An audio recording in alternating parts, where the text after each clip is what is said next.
नमस्कार दोस्तों, स्वागत है आपका अनुपमा एस एकेडमी में। भारतीय इतिहास की सीरीज में आज हम लोहार वंश के इतिहास को देखेंगे। यह वह वंश था जिसने उत्पल वंश के बाद कश्मीर के क्षेत्र में और उसके आसपास के क्षेत्रों में शासन व्यवस्था को संभाला था। रानी दिद्दा हमको इसी वंश से कनेक्टेड मिलती है।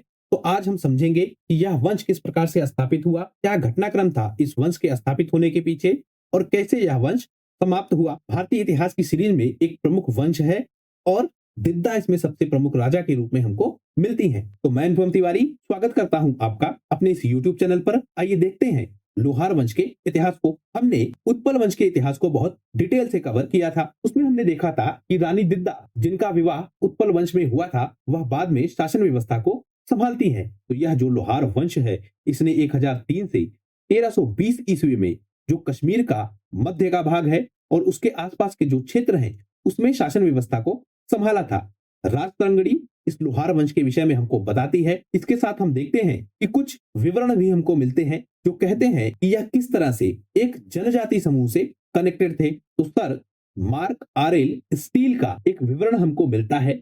इन्होंने राजतरंगड़ी का अनुवाद किया था और उसके हिसाब से इन्होंने बताया कि जो यह लोहार वंश था, यह खासा जनजाति समूह से संबंधित था। जो इनका मूल स्थान था वह लोहार कोट नामक एक पहाड़ी किला था। वहीं के ये लोग निवासी थे। यह किला पीर पंजाल पर्वत श्रृंखला में हमको मिलता है। जो लोहार वंश था, यह मूलतः एक गांवों का समूह था और इनका विवाह उत्पल वंश में हो जाता है। रानी दिद्दा का विवाह, उस विवाह के बाद ही यह वंश हमको उदित हुआ मिलता है। क्योंकि जो उत्पल वंश था उसमें उत्तराधिकार संकट हमको बार बार दिखता है। तो बाद में उस उत्तराधिकार संकट के बाद लोहार वंश की स्थापना हमको उत्पल वंश के साम्राज्य के स्थानों पर ही मिलता है। तो जो गांवों का समूह था उसको कहा जाता था लोहरी। इसी गांवों के समूह में एक व्यक्ति है सिंहराज, इसकी बेटी है दिद्दा, जिनका विवाह होता है उत्पल वंश के हेम गुप्त से। विवाह के बाद हम देखते हैं कि जो उत्पल वंश था उसमें कमजोर शासक हमको मिलते हैं, बहुत सारी आंतरिक लड़ाइयां हमको मिलती हैं, उत्तराधिकार के संकट हमको दिखते हैं और इसके साथ जो पश्चिमी आक्रमण है वह भी हमको बड़ी मात्रा में मिलते हैं। यही सब कारण बनते हैं लोहार वंश की स्थापना के पीछे भी और इनके पतन के पीछे भी। हमने जब उत्पल वंश को देखा था तो उत्तराधिकारी संकट उसमें हमने देखा था और रानी दिद्दा ने एक लंबे समय तक, लगभग 50 सालों तक शासन व्यवस्था में एक नेतृत्वकर्ता की भूमिका को निभाया था। उसी तरह से जो लोहार वंश है उनमें भी हमको बाद में आंतरिक लड़ाइयां दिखेगी और खास करके जब पश्चिम के आक्रमण होंगे तो वह लड़ाइयां इनके विनाश का कारण बन जाएंगी। तो इस तरह से जो उत्पल वंश है उसके बाद लोहार वंश उदित हुआ और पश्चिम के आक्रमणों के कारण यह वंश समाप्त हुआ हमको दिखता है। जो लोहार वंश है इसका ऐतिहासिक घटनाक्रम अगर हम समझें तो हम देखते हैं कि 958 ईस्वी में हेमगुप्त की मृत्यु हो जाती है, जो कि उत्पल वंश से कनेक्टेड था। इसके बाद जो इसका पुत्र था अभिमन्यु द्वितीय, यह शासन व्यवस्था को संभालता है। 972 में अभिमन्यु की भी मृत्यु हो जाती है और उसके बाद नंदीगुप्त, त्रिभुवनगुप्त, भीमगुप्त, इन सबको बारी बारी से राजा बनाया जाता है, लेकिन इन सब की हत्या कर दी जाती है। उसके बाद हम देखते हैं कि जो शासन था वह मूलतः दिद्दा ही संभाल रही थी।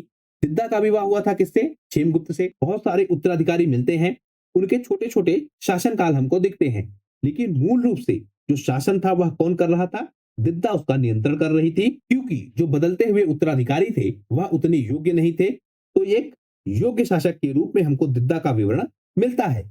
इसीलिए कश्मीर के क्षेत्र में इतनी फेमस है यह, और आज भी जो बड़ी बहन है उसको दिद्दा के नाम से ही कश्मीर के क्षेत्र में पुकारा जाता है। भीमगुप्त की हत्या के बाद हम देखते हैं कि दिद्दा ने शासन व्यवस्था को स्वयं संभाल लिया, अर्थात इन्होंने डायरेक्ट कंट्रोल अपना स्टैब्लिश कर लिया, स्वयं ही यह गद्दी पर बैठ गई।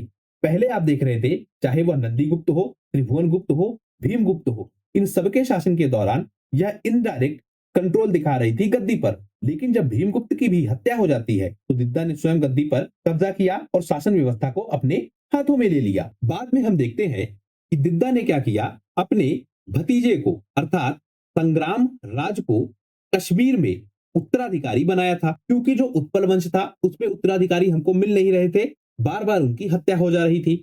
इसलिए रानी दिद्दा अपने मायके पक्ष से अपने भाई के पुत्र संग्राम राज को कश्मीर में ले आती हैं और उनको अपना उत्तराधिकारी घोषित करती हैं।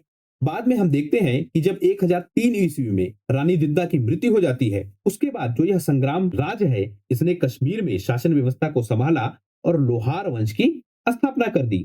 क्योंकि यह कनेक्टेड था स्वयं लोहार वंश से। कौन? संग्रामराज। और रानी दिद्दा की मृत्यु के बाद यह लोहार वंश की स्थापना कर देता है कश्मीर के क्षेत्र में। जो लोहार वंश के प्रमुख राजा हैं, अगर हम उनके विषय में देखें तो संग्रामराज हमको इस वंश की स्थापना करता हुआ मिलता है। जो यह संग्रामराज था, इसने महमूद गजनी के आक्रमणों को कई बार रोका और एक ग्रुप बनाया था हिंदू शाही वंश के साथ, और उस ग्रुप को लीड कर रहा था कौन? त्रिलोचन पाल। तो जो पश्चिम के आक्रमण हो रहे थे, उन आक्रमणों से सुरक्षा के लिए भारतीय राजा ग्रुप बना रहे थे। उसी में एक ग्रुप हमको मिलता है हिंदू शाही वंश के अंतर्गत, जिसको लीड कर रहा था त्रिलोचन पाल। इस त्रिलोचन पाल को सहायता कौन दे रहा था? संग्रामराज, जो कि लोहार वंश से कनेक्टेड है। इससे हम देखते हैं कि महमूद गजनवी के जो आक्रमण भारत में हो रहे थे, उसको इन लोगों ने मिलकर कई बार रोका था। हम जब गजनी के आक्रमण देखते हैं तो हमको बहुत सारे आक्रमण वह दिखते हैं। भारतीय मंदिरों को वह लूटता है, छापेमारी युद्ध व्यवस्था को वह अपनाता है। वह सारे घटनाक्रम हम आगे देखेंगे, लेकिन आप इतना समझिए कि महमूद गजनी के जो आक्रमण हो रहे थे, उन आक्रमणों को रोकने का काम यह व्यक्ति भी कर रहा था, या उसमें यह सहायता दे रहा था। जो संग्राम राज है, इसने अपने मंत्री तुंगा को त्रिलोचन पाल की सहायता के लिए भेजा था। हिंदू शाही वंश हमने देखा था कि यह पश्चिमोत्तर भारत में केंद्रित था। वहां पर आक्रमण हो रहे थे, उन आक्रमणों की रोक के लिए या त्रिलोचन पाल की सहायता के लिए संग्रामराज अपने मंत्री तुंगा को भेजता है। हालांकि तुंगा असफल हो जाता है, और उस असफलता के कारण हम देखते हैं कि तुंगा की हत्या हो जाती है। संग्राम राज के बाद हम देखें तो राजा बनता है हरिराज। यह संग्राम राज का पुत्र होता है, लेकिन यह केवल 22 दिनों तक ही शासन कर पाता है।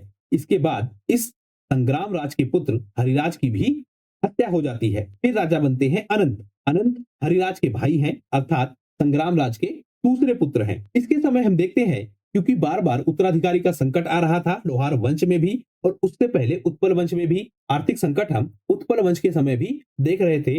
और लोहार वंश के राजा अनंत के समय तक यह संकट इतना बड़ा हो जाता है कि शाही खर्च को चलाने के लिए इनको अपना मुकुट तक गिरवी रखना पड़ता है। लेकिन एक उद्धारक के रूप में इनको मिलती है इनकी पत्नी श्रीमत। इन्होंने शासन व्यवस्था में हस्तक्षेप किया, बहुत सारे आर्थिक सुधार किए, जिससे यह लोहार वंश अपने ऋण को चुका सका, और जो यह फंस चुका था ऋण के जाल में, उस जाल से यह निकल पाया। तो श्रीमत का बहुत योगदान है इस लोहार वंश के आर्थिक संकट को दूर करने में। फिर राजा बनते हैं कलश। यह अनंत के पुत्र हैं, और 1089 ईस्वी में यह शासन व्यवस्था को संभालते हैं। बाद में राजा बनते हैं हर्ष और उत्कर्ष। हर्ष और उत्कर्ष कलश के बाद राजा बनते हैं, लेकिन इन दोनों के मध्य भी एक लंबे समय तक हमको द्वंद्व मिलता है। इसी कारण इनका समय काल निर्धारित नहीं किया जाता है कि पहले राजा कौन बना। कुछ समय तक हमको हर्ष राजा के रूप में मिलते हैं, कुछ समय तक हमको उत्कर्ष राजा के रूप में मिलते हैं। दोनों के मध्य द्वंद्व चलता रहता है, लेकिन अंतिम रूप से हम देखते हैं कि हर्ष राजा के रूप में हमको मिलता है। हर्ष अपनी विद्वता और क्रूरता दोनों के लिए बहुत प्रसिद्ध मिलता है, अर्थात यह विद्वान भी था, लेकिन विद्वान के साथ यह क्रूर भी था, और एक अभिमानी राजा के रूप में हर्ष हमको मिलता है। हर्ष ने भी क्या किया, 1099 ईस्वी में जब राज्य में प्लेग आया और बाढ़ आई, उस समय इसने भी मंदिरों को लूटा और वहां से धन संपदा अर्जित की। ये जो बार बार उत्पल वंश के राजा मंदिरों को लूट रहे थे, अर्थात उनकी संपत्ति पर अधिकार कर ले रहे थे, जो लोहार वंश के राजा हैं, यह भी बार बार मंदिरों की संपत्ति को, मठों की संपत्ति को अपने नियंत्रण में ले रहे हैं, और उन पर अधिकार करके अपने आर्थिक संकट को दूर करने का प्रयास कर रहे हैं। यह भी एक कारण बनेगा महमूद गजनवी के मंदिरों के लूटने की विचारधारा के पीछे। मंदिरों को लूटने के कारण हम हर्ष को देखते हैं कि इसे कश्मीर का नीरो कहा जाता है। नीरो 5वीं सदी का रोम का एक सम्राट था, और इसने भी अपने ही क्षेत्रों को लूटा था अपनी शासन व्यवस्था को बनाए रखने के लिए और अपनी आर्थिक स्थिति को मजबूत करने के लिए। इसीलिए हम देखते हैं कि हर्ष को कश्मीर का नीरो कहा जाता है। उसके बाद राजा बनते हैं उत्छल और सुत्सल। यह दोनों भाई थे, और इन दोनों ने मिलकर हर्ष के खिलाफ विद्रोह किया था। राजमहल में इन्होंने आग लगा दी, और हर्ष का जो पुत्र था भोज, उसकी हत्या कर दी। तो एक नए वंश के रूप में हमको यह मिलते हैं। यह एक अलग परंपरा से जुड़े हुए मिलते हैं, लेकिन इनका कहीं ना कहीं कनेक्शन था लोहार वंश से, इसलिए इनको लोहार वंश के राजा के रूप में ही माना जाता है। अंत में हम देखते हैं कि 1101 ईस्वी में हर्ष की भी हत्या हो जाती है। इसके बाद राजा बनता है जय सिंह, या जिसे जय सिम्हा के नाम से जाना जाता है। 1128 से 1155 तक यह शासन व्यवस्था को संभालता है। यह इस वंश का अंतिम प्रतापी राजा हमको मिलता है जिसने उच्छल के बाद शासन व्यवस्था को संभाला था। जो कल्हड़ की राजतरंगड़ी है वह इस जयसिंह के विवरण के साथ ही समाप्त हो जाती है, अर्थात कल्हड़ की राजतरंगड़ी इस जयसिंह के विषय में ही अंतिम रूप से बताती है। उसके बाद राजतरंगड़ी समाप्त हो जाती है। तो कश्मीर के इतिहास में जयसिम्हा को आखिरी राजा माना जा रहा है। हालांकि हम देखते हैं कि जो जयसिम्हा का पुत्र है परमाणु का और उसके बाद जो उसका पौत्र है वंती देव, यह कुछ समय तक कश्मीर में शासन व्यवस्था को संभाले रखते हैं। बाद में एक व्यक्ति मिलता है वुप्पा देव जो कि वंती देव को हरा देता है और एक नए वंश की कश्मीर में स्थापना करता है। अब हम देख लेते हैं वुप्पा देव के वंश को। तो जो वुप्पा देव है इसने शासन व्यवस्था को संभाला था। जो लोहार वंश के राजा हैं उनके बाद यह शासन में आया था। वुप्पा देव के बाद 1181 ईस्वी में जो इनका भाई है जसाका यह शासन व्यवस्था को संभालता है। 1199 में जसाका का पुत्र जयदेव यह शासन को संभालता है। 1212 ईस्वी में जयदेव की मृत्यु हो जाती है और उसके बाद जो उसका पुत्र है राजदेव, उसके बाद उनका पुत्र संग्राम देव, यह दोनों मिलकर 1235 से 1252 तक किसी तरह से शासन को चलाते हैं। बाद में जो जयदेव है इनका पुत्र राजदेव 1252 ईस्वी में सत्ता को संभालता है। हालांकि जो राजदेव था इसकी अपनी कोई संतान नहीं थी, इसीलिए इन्होंने एक ब्राह्मण पुत्र लक्ष्मण देव को अपना उत्तराधिकारी बनाया। इस काल तक हम देखते हैं कि जो तुर्क के आक्रमण है अर्थात अरब आक्रमण के बाद जो तुर्कों के आक्रमण है वह तेजी से भारत में होने लगते हैं और जो अरब के आक्रमण थे वह दरअसल कश्मीर के क्षेत्र में उतना नहीं जाते हैं जितना तुर्क आक्रमणकारी कश्मीर के क्षेत्र में जाते हैं। तो तुर्क आक्रमणकारी कश्मीर में तेजी से आक्रमण करने लगते हैं। इसके कारण जो वुप्पा देव का वंश है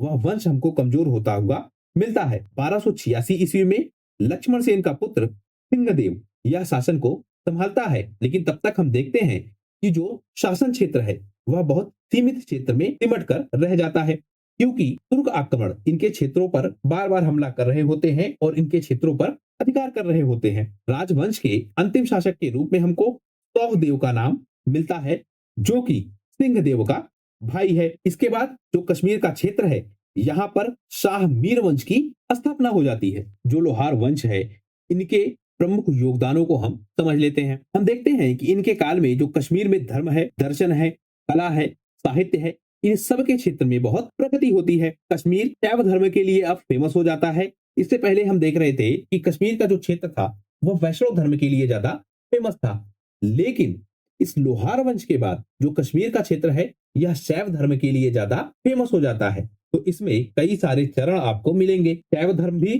फेमस होगा पहले, फिर वैष्णव धर्म ज्यादा फेमस होगा, बौद्ध धर्म कहीं ना कहीं पैरेलल चलता रहेगा और लोहार वंश के बाद हम देखते हैं कि कश्मीर के क्षेत्र में शैव धर्म ज्यादा फेमस हो जाता है। 11वीं शताब्दी में हम देखते हैं कि क्षेमेंद्र ने बृहत कथा मंजरी और सोमदेव ने कथा सरित सागर की रचना की है। यह दोनों बहुत इंपॉर्टेंट है, परीक्षाओं में बार बार पूछे जाते हैं कि बृहत कथा मंजरी की रचना किसने की है और कथा सरित सागर की रचना किसने की है। और जैसा हमने पीछे देखा कि जो राजतरंगड़ी है वह अंतिम रूप से इन्हीं वंशों की चर्चा करती है अपने विवरण में। तो हम यह भी देखते हैं कि राजतरंगड़ी का अंतिम रूप से जो निर्माण है वह हमको लोहार वंश के समय ही दिखता है। तो इस तरह से लोहार वंश से संबंधित वह सारे तथ्य हमने देख लिए हैं जो परीक्षाओं में पूछे जाने की संभावना है। आशा करता हूं यह वीडियो आपकी तैयारी में कुछ योगदान कर पाएगा। अगर वीडियो अच्छा लगा हो तो प्लीज शेयर कीजिए अपने दोस्तों के साथ, सब्सक्राइब कीजिए इस चैनल को। आपका हमसे जुड़ने के लिए बहुत बहुत धन्यवाद। आपका दिन शुभ हो।